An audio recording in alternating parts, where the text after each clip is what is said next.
సమయంలో తన అందంతో ప్రేక్షకులను ఆకట్టుకుంది ముద్దుగుమ్మ లయ. స్వయంవరం సినిమాతో హీరోయిన్గా పరిచయమైన లయ ఆ తర్వాత వరుసగా సినిమాలు చేసి ప్రేక్షకులను అలరించింది. చాలామంది హీరోయిన్లు గ్లామరస్ రోల్స్తో మెప్పిస్తే ఈ అందాల తార మాత్రం హోమ్లీ హీరోయిన్గా పేరు తెచ్చుకుంది. మొదటి సినిమాతోనే అందం, అభినయంతో తెలుగువారికి చేరువైంది.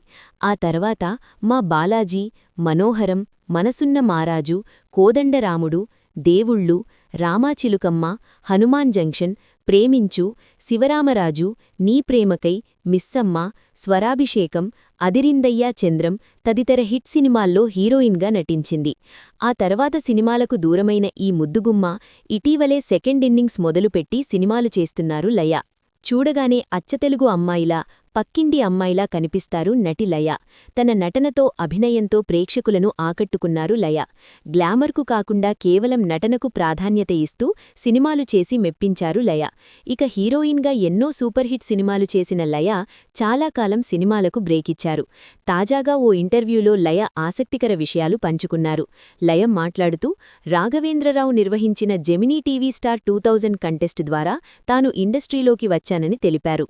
ఆ పోటీలో శివాజీ కూడా పాల్గొన్నారని, అప్పటినుంచే తమకు పరిచయం ఉందని పేర్కొన్నారు.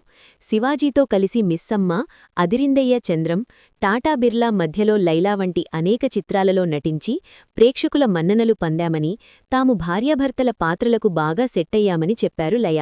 శివాజీతో పనిచేయడం చాలా సులువుగా ఉండేదని, ఆయన తన నటనకు స్వేచ్ఛ ఇచ్చేవారని లయ గుర్తు చేసుకున్నారు. అలాగే నందమూరి బాలకృష్ణతో విజయేంద్రవర్మ చిత్రంలో పనిచేసిన అనుభవాలను ఆమె పంచుకున్నారు. ఆమె మాట్లాడుతూ, బాలకృష్ణను బయట చూసినప్పుడు లేదా ఆయన గురించి విన్నప్పుడు చాలా కోపంగా ఉంటారని, జాగ్రత్తగా మాట్లాడాలని ఒక అభిప్రాయం ఉండేదని లయ అన్నారు.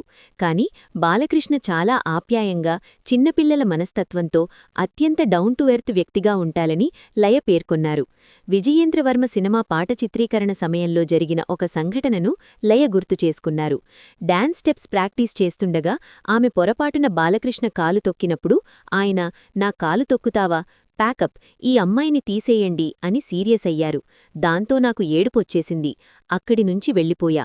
దాంతో బాలకృష్ణగారు, అయ్యో ఆ అమ్మాయి ఏడ్చేస్తుంది, వెళ్ళి ఆమెను ఆపేయండి, నేనేదో సరదాగా అన్నాను, నిజమనుకున్నావా, ఇలాంటివి నేను బోలెడంటాను అని నవ్వేశారు. ఇలాంటి ప్రాక్టికల్ జోక్స్తో బాలకృష్ణ తోటి నటులను సులువుగా మార్చేస్తారని ఆమె అన్నారు. డాన్స్ సన్నివేశాల్లో కూడా తనను చాలా ప్రోత్సహించేవారని, నువ్వు నాకంటే బాగా చేస్తున్నావు అని సరదాగా అనేవారని లయ గుర్తు చేసుకున్నారు. ఆఫ్ స్క్రీన్లో బాలకృష్ణ చాలా జోవియల్గా ఉంటారని లయ చెప్పారు. ఆయన పక్కన కూర్చొని మాట్లాడితే ఎన్టీఆర్ గారిని చూసినట్లే అనిపిస్తుందని తెలిపారు.